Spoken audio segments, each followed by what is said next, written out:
So does the silk bonnet actually work? I tested it for 2 weeks. Bare hair and nothing else.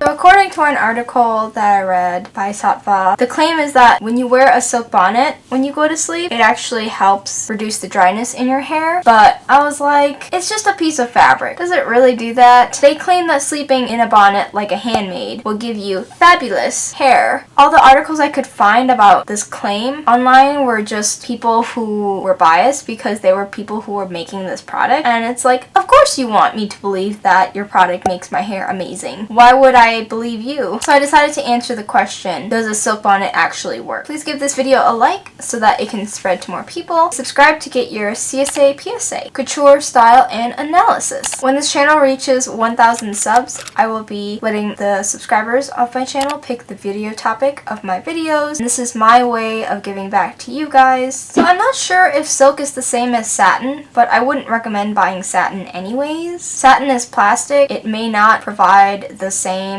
results you may get from silk, and it's obviously cheaper. But to prove the silk bonnet that I'm using in this video is real, which here it is, it came with a test swatch. With this test swatch, I am going to be burning it to prove that it is real. Wouldn't this actually be really crazy if I burned this fabric and then it just didn't burn the way silk is actually supposed to? That would be a fail. Oh well, I'll still make the video. I guess if it is satin, you guys would then see if satin actually improves your hair. But I paid for silk, so I hope this is actually silk. Crossing my fingers.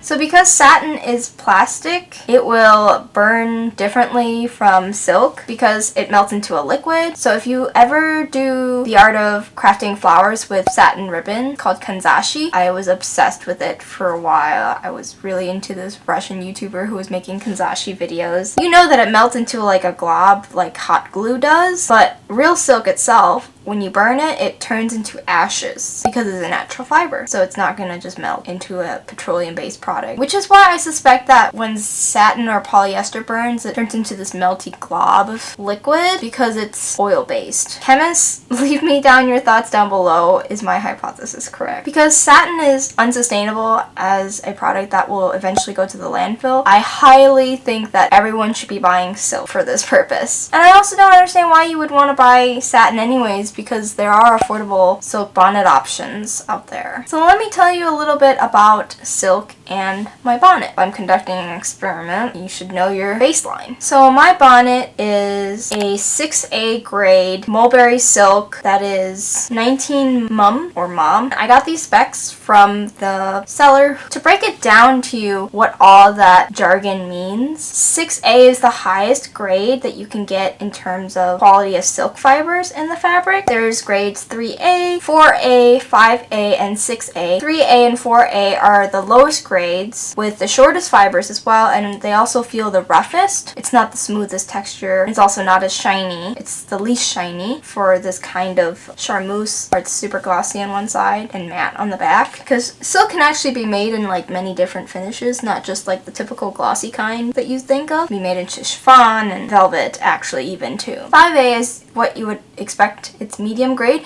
It's still very good quality, but it's not as good as 6A. 5A still has longer fibers than the lower grades. It's smoother and more durable, but 6A is actually the highest grade, which is the one that I have here in my bonnet. At least they claim it. But it is the most durable kind, and it has the longest fibers. It is also the smoothest and the shiniest. Ooh. There's also many different kinds of silk, and this one just happens to be mulberry. Mulberry is the most common run-of-the-mill silk that you think of when you think of the word silky. So there's mulberry silk, there's Erie or Airy, aka called pea silk, Tazar, and Muga. Airy silk is called pea silk because for you vegans out there, the silkworms were not harmed in the process of making it because it's from the discarded cocoons after the animals have left it. It is actually very wool-like and coarse. It's used most commonly in North Eastern India. Though Tassar silk is coarser than mulberry, but it's more durable with a very matte sheen and a golden color. Muga itself is produced in Assam of India, the state of Assam, and it's also golden, very shiny and durable as well. But it's also typically used for traditional Indian clothing. And when I said that this bonnet was 19 mom, it's often described in mm, so maybe I should just say mm. A lower mm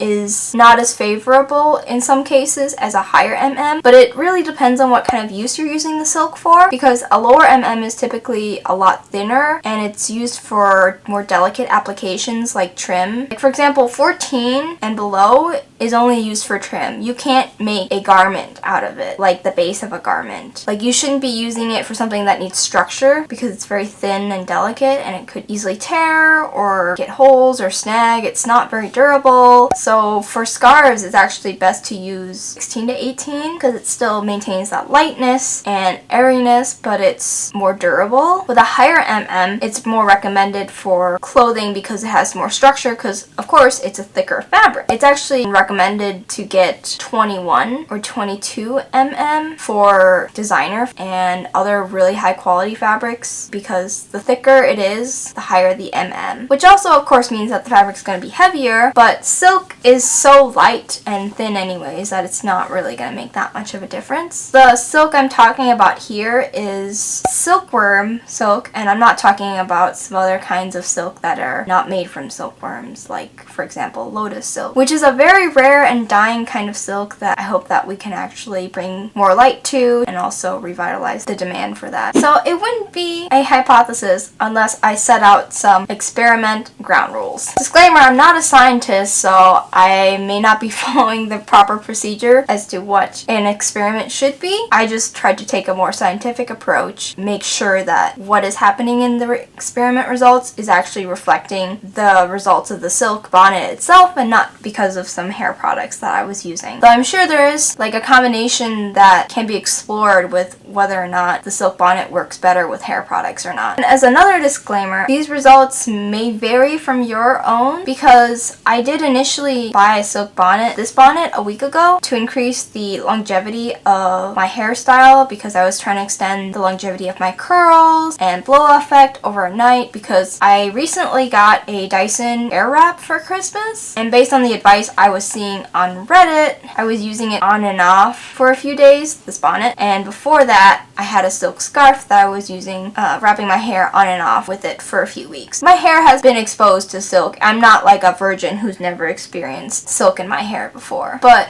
I haven't used it for the past few days now, so I'm trying to weed my hair off the silk for a bit and see if it goes back being a little bit more rough pre-silk. How do you know the results are because of the silk bonnet and not the product that you're using? That's why one of the variables I'm trying to control for this is not using any products whatsoever in my hair for the next 14 days, except for shampooing my hair every few days. Which, by the way, it's not very good to shampoo your hair every day, even though it sounds gross to say, oh, I haven't washed my hair in like 3 days. Well, let me tell you, out there's women who don't wash their hair for a week, and that's because they use dry shampoo. The process of how I'm going to be conducting this experiment is that I'm going to be going to sleep for 1 night with clean, straight, bare hair, no products, and sleeping without a bonnet, and then the day after I'm taking a photo, and then the night after that, which is nights 2 through 15, I will be sleeping with a bonnet and then taking a photo the day after. And I also have plans to be taking photos in the same location every day. Of course, too, as another control, I won't be